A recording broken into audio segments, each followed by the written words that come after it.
வணக்கம். DSGS private limited companies discussion, psychology department discussion, all department conference meeting, world leaders discussion, kingdom countries discussion, doctor class discussion, status discussion, error discussion. Okay, information.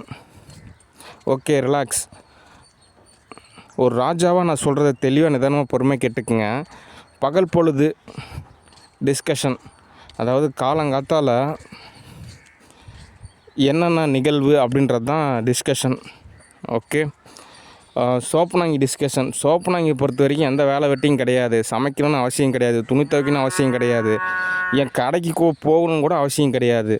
அதனால் அதுக்கு எந்த வேலை வெட்டியுமே இல்லாதனால யாரையோ பிடிச்சி butterfly attack செஞ்சுக்கிட்டு ஏதோ தோது பார்க்கலான்னு நினைக்கிது. ஆனால் மேக்ஸிமம் இன்டெலிஜென்ட் டீம் ரிப்போர்ட் என்ன சொல்கிறாங்க அப்படின்னா 85% மேலே இதுவே தான் தனக்கு துன்பத்தை ஏற்படுத்திக்குது. யாருமே துன்பத்தை ஏற்படுத்துறது கிடையாது. இதுவே ஒரு துன்பத்தை ஏற்படுத்திக்கிட்டு நான் துன்பத்தில் இருக்கிறேன் அப்படின்ற மாதிரிலாம் செயல்படுறதுன்றது தோதாகாது. தீர்வு நம்ம ஆல்ரெடி சொல்லியாச்சு. என்ன தீர்வு அப்படின்னா, சோப்பனாங்க பார்த்துட்டு இருந்தால் நமக்கு தோதாகாது. அதனால் 3 வேளை சோறாக தங்கறதுக்கு இடமா அவ்வளோதான். அது நமக்கு வசதி இருந்துச்சுன்னா ஒன்றும் தெரிவிக்காது. இப்போதைக்கு அது அந்தோணி தட்டில் அப்படின்ற ஒருத்தரோட இன்சார்ஜில் இருக்குது. அவர் தேவையான வசதியெல்லாம் செஞ்சு கொடுக்குறாரு. கம்முன்னு அவர் கூடயே சேர்ந்து வாழ்ந்துக்கிட்டு ஜாலியாக இருந்துட்டு போயிடலாம். அந்த சோப்பனாங்கி அங்கே எரர் ஏற்படுத்திக்கிட்டு இங்கே தோது பார்க்குறதுன்றது தோதாகாது. அதனால் மேனகா சுரேஷும் சுரேஷ்குமாரும் பொறுப்பு துறப்பு அப்படின்ற மாதிரி சொல்லிவிட்டாங்க. எங்களுக்கும் சோப்பனாங்கி சம்மந்தம் இல்லைங்க அப்படின்னு. இப்போ அந்தோணி தட்டில் கவனித்தா போதும், சோப்பனாங்கி ஆட்டோமேட்டிக்காக அமைதியாயிரும். ஏன்னா பகல் பொழுது மட்டும்தான் சோப்பனாங்கி எரரு, நைட்டானால் எந்த எரருமே ஏற்படுத்தாது. ஓகே, அதனால் பகல் பொழுது மட்டும் அடித்து துரத்தி விட்டுருந்தேன்னா இதெல்லாம் காசு டெபாசிட் கொடுத்து ஏதாவது தோது பார்க்கணும்லாம் எதுவுமே தோதாகாது. மனித நிலைக்கு சமமான அளவு ஒரு இயல்பு நிலை பண்பு ஒன்றுமே கிடையாது சோப்பனாங்கிட்ட. ஓகே, சும்மா அப்படியே ஒரு நிலையில் இருக்கிறப்போ அந்த மாதிரியான ஒரு நிலை இருக்குமே தவிர மற்றபடி இயல்பான ஒரு பண்பு நிலையும் அப்படிலாம் எதுவுமே கிடையாது. ஓகே, அது கம்முன்னு ரெட் லைட் ஏரியாவுக்கே போயிடலாம், காசுக்கு தகுந்த மாதிரி எள்ளுறண்டா. ஓகே, அதனால் சோப்புனாங்கெல்லாம் காலை பொழுதெல்லாம் வரக்கூடாது. ஒரு 11 மணிக்கு மேலே ஏதாவது தோதானா நானே கூப்பிட்றேன். ஓகே, மற்றபடி டோன்ட் மிஸ் அண்டர்ஸ்டாண்டிங். சரி, அடுத்த தகவல். Actor Vijay discussion. அதாவது ஒரு டைரக்டராக நான் சொல்கிறது தெளிவாக நிதானமாக பொறுமை கேட்டுக்குங்க. நான் டிஇஓ கட்சி தான் நிர்வகிக்க சொன்னேன். சரி, நீங்கள் சொந்தமாக கட்சி ஆரம்பிச்சிங்க, அது நிர்வகிக்கிறீங்க, அது உங்களோட தனிப்பட்ட விஷயம். ஓகே, அடுத்து நீங்கள் நலத்திட்டங்கள்லாம் செயல்படுத்துறது அப்படின்ற கான்செப்டானது நீங்கள் சம்பாரித்து நீங்கள் செலவு பண்ண ஒன்றும் கிடையாது.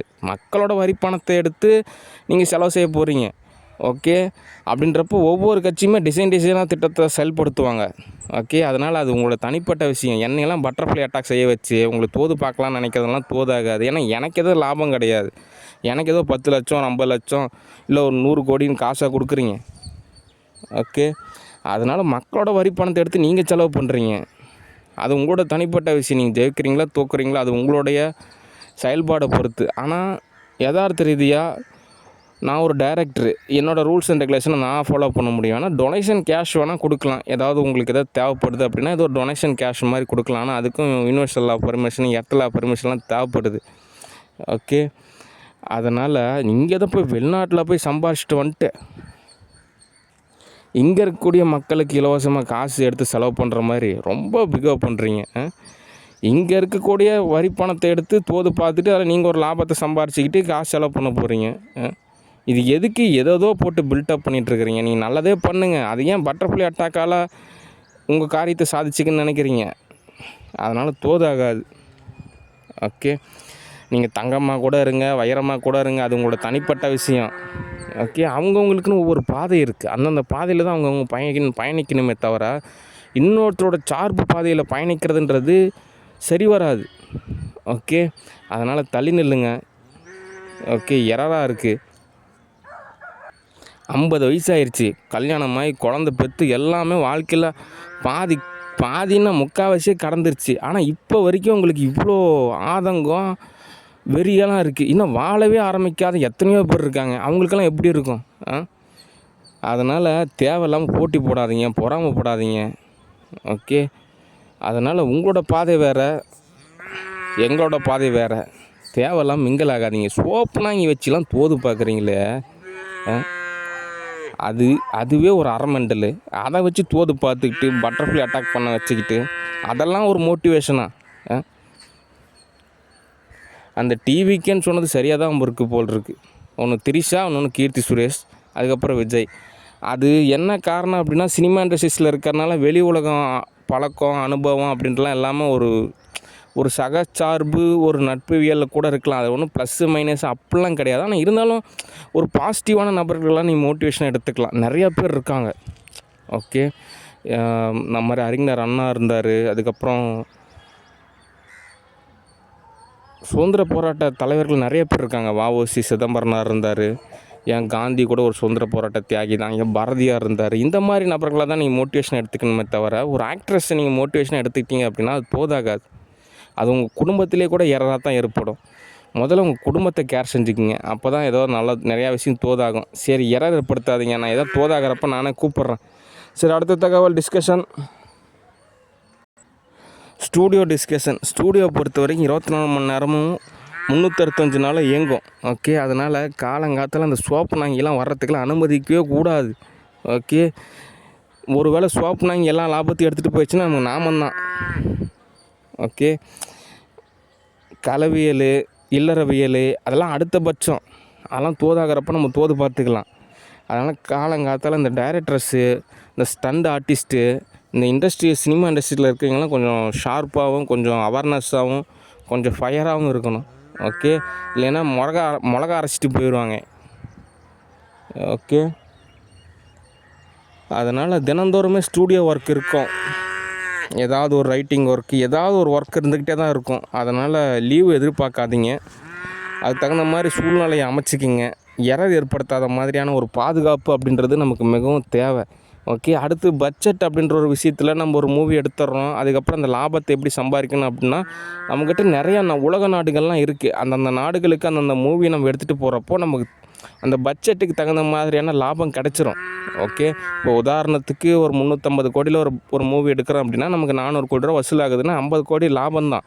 ஓகே, ஏன்னா நம்ம வருஷத்துக்கு ஒரு படம் எடுக்கிறது கிடையாது, வாரத்துக்கு ஒரு படம் அப்படின்ற மாதிரி நம்ம ரிலீஸ் பண்ணுறதுனால நமக்கு அந்த லாபமே ஒரு நல்ல லாபம் தான். ஓகே, நிறைய உலக நாடுகள் இருக்குது, நிறையா ஆப்பர்ச்சுனிட்டி இருக்குது. அதனால் நீங்களாம் எதுவும் போட்டு குழப்பிக்காதீங்க. ஓகே, லாபம் சம்பாதிக்கலாம். அதுக்கு தகுந்த மாதிரியான சூழ்நிலையை தோது பார்த்து அமைச்சிக்கணும்.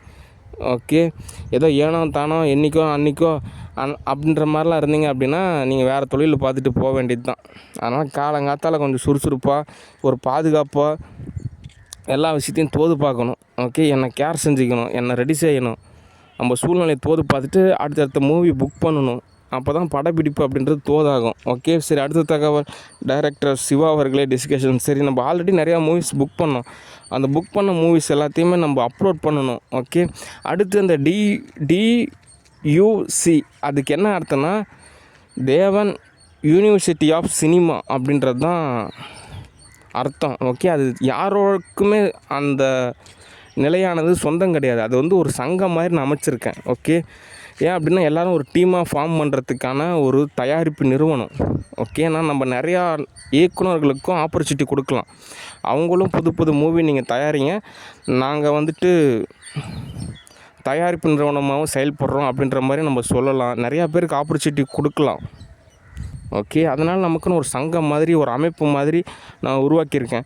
ஒரு தனி நிலையில் ஒரு டைரக்டருக்கு மட்டுமே எவ்வளோ மூவி அப்படின்றத விட நம்ம எல்லோரும் ஒரு டீமாக இருக்கிறப்போ நமக்கு நிறையா பெனிஃபிட்ஸ் கிடைக்கும். ஓகே, அந்த டீம் எதுக்குங்க, தனியாகவே சம்பாரிச்சிட்டு தனியாகவே வாழ்ந்துட்டு போயிடலாம் அப்படின்றது நீங்கள் சொல்கிறது கரெக்டு தான். ஆனால் இருந்தாலும் நீங்கள் ஒரு நிலைக்கு மேலே போனீங்கன்னா தான் டீம் அப்படின்றது எவ்வளோ அவசியம் அப்படின்றது நீங்கள் உணர்வீங்க. ஓகே, டீம் அப்படின்றது மிகவும் தேவை. அதனால் நமக்குள்ளே ஒற்றுமை ஒரு குழு அப்படின்றதால் தான் ஒரு சீரான வேகத்தில் நம்ம முன்னேற்றம் அப்படின்றது சாத்தியமாகும். ஓகே, அதனால தான் DUC அப்படின்ற மாதிரியான ஒரு தயாரிப்பு நிறுவனம்.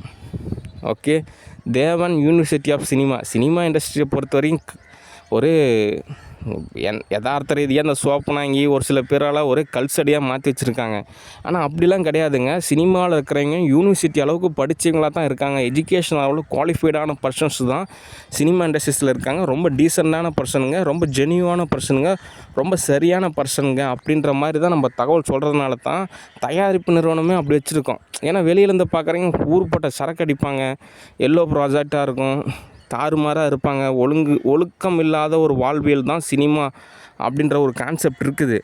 அப்படிலாம் கிடையாதுங்க. இங்கே பாருங்கள், நீங்கள் எல்லாருமே ஓரளவு யூனிவர்சிட்டி அளவுக்கு படிச்சிருக்காங்க, எல்லாமே சரியான நபருங்க அப்படின்றதுக்கான ஒரு அடையாளத்துக்காக தான் நான் தயாரிப்பு நிறுவனமே உருவாக்கினேன். அப்போனா தான் நம்ம அடுத்தடுத்த படிநிலையை நோக்கி நம்ம முன்னேறதுன்றது தோதாகும். ஓகே, யாரோ ஒரு சில நபர் சினிமா இண்டஸ்ட்ரீஸில் எரர் ஏற்படுத்துறதுனால ஒட்டுமொத்த நபர்களோடைய வாழ்வாதாரமும் ஒரு கேள்வி ஆகுது. ஓகே, அதனால் எரர் எல்லாமே நம்ம சால்வ் பண்ணிட்டு நம்ம அடுத்தடுத்த படிநிலையை நோக்கி நம்ம முன்னேறி போகணும். ஓகே.